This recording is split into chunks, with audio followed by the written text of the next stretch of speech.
मैले त चिकन खाएँ नि त फ्राई। ठिकै त भयो तिमीले त छुट्यौ नि त नि। खाएँ मैले हामीलाई के सुनाउन परेको थिएन होइन थुक नलिन ल, म पनि सरप्राइजमा पर्दिएको नि त।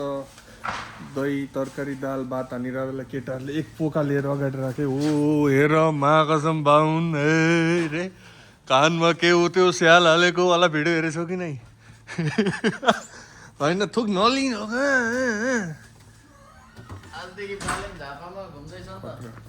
एकैछिन गाइस, सबैजनाहरू बालेनको भयङ्कर ठुलो समर्थक तर ओलिभाको कट्टर फ्यान। ए ओलिभा हो नेपालमा सबैले घन्टीमा भोट हालौँ। यदि मेरो एज अराउन्डको कोही छ होइन, म सिनियर जेनजी, कोही जुनियर जेनजी, म बराबर जेनजी छ भने चाहिँ आफ्नो घरमा चाहिँ सबले चाहिँ फ्यामिलीमा सबलाई घन्टीमा, चाहे को छ थाहा छैन तर घन्टीमा दियो क्या जसरी पनि। यत्तिको हचुवतालमा त जहिले दियो भने हचुवतालमा योपालि घन्टीलाई दिइदिउँ न होइन। टप लेभलमा त अलिक गर्ने खालको मान्छे छ नि त, देखिरहेछ नि त अहिले चाहिँ। सो घन्टीमा दिउँ है भोट चाहिँ। इलेक्सन म्यान ओ तगडावाला हान्नुपर्छ योपालि। यहाँ हेर त, तिमी कसलाई दिन्छौ भोट?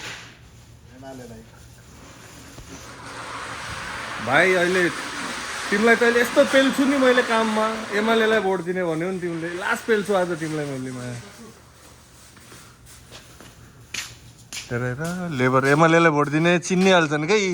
हेर्दै एमालेको झोले यस्तो छ कि ए एमाले हेलो ए एमालेवाला कोही हेरिरहेको छ भने प्लिज है, यो चाहिँ मैले एकछिन रमाइलो गरेको, किनकि अब सबै रमाइलो गरेर हामी पनि गरिदिउँ न। One in life time. आहा जय घन्टी।